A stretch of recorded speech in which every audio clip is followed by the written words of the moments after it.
आऊज़ु बिल्लाहि मिनश शैतानिर रजीम बिस्मिल्लाहिर्रहमानिर्रहीम। हदीस मुबारक है रमज़ान अल्लाह ताला का महीना है, जिससे पता चलता है कि इस मुबारक महीने में रब अज़्ज़ल का खुसूसी ताल्लुक़ है, जिसकी वजह से ये मुबारक महीना दूसरे महीनों से मुमताज़ और अलग है। इस महीने से खुसूसी ताल्लुक़ ये मुराद है कि अल्लाह ताला की तजल्लियात ख़ासा मुबारक इस माह में दर्जा नाजिल होती है और मूसलाधार बारिश की तरह रहमतें बरसती हैं। रमज़ान मुबारक को 10 दिनों के 3 हिस्सों में बांट दिया गया है। एक हदीस मुबारक में कि रमज़ान एक ऐसा महीना है जिसके पहले हिस्से में अल्लाह ताला की रहमत बरसती है। इस मुबारक महीने के दरमियान का हिस्सा गुनाहों की मग़फ़िरत है और इस माह के आखिरी हिस्से में दोज़ख की आग से आज़ादी हासिल होती है। रसूल अल्लाह सल्लल्लाहु अलैहि वसल्लम ने इरशाद फरमाया कि रमज़ान की जब पहली रात होती है तो शैतानों को बंद कर दिया जाता है और सरकशी जिन्नों को भी बंद कर दिया जाता है और दोज़ख के सभी दरवाज़ों को बंद कर दिया जाता है। दोज़ख का कोई भी दरवाज़ा नहीं खोला जाता और जन्नत के सभी दरवाज़ों को खोल दिया जाता है और इसका जन्नत का कोई भी दरवाज़ा बंद किया नहीं जाता है। और जन्नत से एक आवाज़ देने वाला होता है कि ए नेकी के तालिब कर, आगे बढ़ और ये नेकी का वक्त है और नेकी कर, और बुराई करने चाहने वाले बुराई से रुक जा और अपने नफ्स को गुनाहों से बाज रख, क्योंकि ये वक्त अल्लाह गुनाहों से तौबा करने और उसको छोड़ने का है। और अल्लाह ताला के लिए है कि बहुत से बंदों को अल्लाह ताला दोज़ख की आग से माफ़ फरमाते हैं। रोज़ा वह अजीम फरीज़ा है जिसको अल्लाह ताला ने अपनी तरफ से मंसूब फरमाया है और क़यामत के दिन अल्लाह ताला इसका बदला बगैर अज़र, बगैर किसी वास्ते के बजात खुद रोज़ेदार के इनायत फरमाएंगे। हदीस कुदसी से इरशाद है कि रोज़ा मेरा है और मैं ही इसका बदला लूँगा। हुज़ूर अकरम सल्लल्लाहु अलैहि वसल्लम ने फरमाया कि रोज़ेदार के मुँह की बदबू अल्लाह ताला के नज़दीक मुस्क की बदबू से ज़्यादा पसंदीदा है। रोज़ेदार अल्लाह ताला का महबूब हो जाता है और इसकी मुंह की बदबू भी अल्लाह ताला को बहुत पसंद और खुशगवार होती है।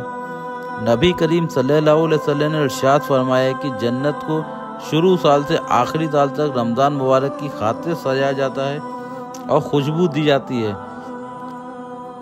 जब रमज़ान मुबारक की पहली रात होती है तो अर्श के नीचे से एक हवा चलती है जिसका नाम मसीरा है, जिसके झोंकों से जन्नत के सभी दरख्ते और पत्ते, जन्नत के दरवाजे बजने लगते हैं, जिससे ऐसी सुरीली आवाज़ निकलती है सुनने वालों ने इससे अच्छी आवाज़ कभी ना सुनी हो।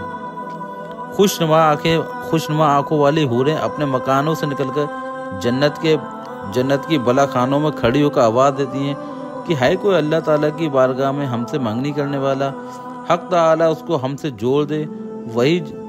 फिर वही हूरें जन्नत के दरोगा से पूछती हैं ये कैसी रात है, तो वह लब्बैक कहकर जवाब देते हैं कि ए खूबसूरत औरतें, जो रमज़ान मुबारक की पहली रात है और हक ताला शान रिजवाना जन्नत के दरोगा से फरमाते हैं कि जन्नत के दरवाजे मोहम्मद सल्लल्लाहु अलैहि वसल्लम की उम्मत के रोज़ेदारों के लिए खोल दो, और जहन्नम के दरोगा उससे कहते हैं कि मोहम्मद सल्लल्लाहु अलैहि वसल्लम की उम्मत के रोज़ेदारों पर जहन्नम के दरवाजे बंद कर दो। हज़रत जिब्राईल अलैहिस्सलाम को हुक्म होता है ज़मीन पर जा सर्कस शयातीन को कैद कर और उनके गले में टोक डालकर दरिया में फेंक दो, ताकि वो मेरे महबूब सल्लल्लाहु अलैहि वसल्लम की उम्मत के रोज़ारों को ख़राब ना करें। इस्लाम मज़हब में 5 अरकानों में एक रोज़ा भी अरकान है। रमज़ान ही वो महीना है जिसमें अल्लाह ताला ने अपनी पाक किताब यानी कि कुरान करीम को अपने बंदों की रहनुमाई के लिए नाजिल किया। इस जहाँ में नाजिल किया, इसी रमज़ान के महीने में अल्लाह ताला ने दोज़ख के दरवाज़ों को बंद कर देता है और जन्नत के दरवाज़ों को खोल देता है, और इसी पाक महीने में शैतानों को जंजीरों में जकड़कर कैद कर लिया जाता है।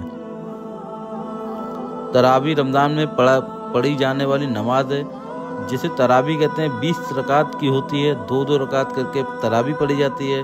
तरावी की नमाज इशा की नमाज के बाद शुरू होती है और 20 रकात पढ़ी जाती है, जिसमें पूरा कुरान शरीफ सुना जाता है, और इसकी इबादत नफिल नमाज इबादत की सुन्नत मुक्कदा कहा जाता है। जानबूझकर तरावी की नमाज को छोड़ना बहुत बड़ा गुनाह है। अगर आपके साथ किसी तरह की मजबूरी है, जैसे आपको बुढ़ापे की कमज़ोरी या आप किसी बीमारी की हालत से गुजर रहे हैं, तो आप सफ़र कर रहे हैं, तो इसके लिए छूट है। रमज़ान में पूरे महीने तरावी पढ़ने का हुक्म है। इसी तरह हमको कहने सुनने से ज़्यादा अमल करने की तौफीक अता फरमाए और हम सबको पूरे 30 रोज़े रखने की तौफीक अता फरमाए। अस्सलाम वालेकुम।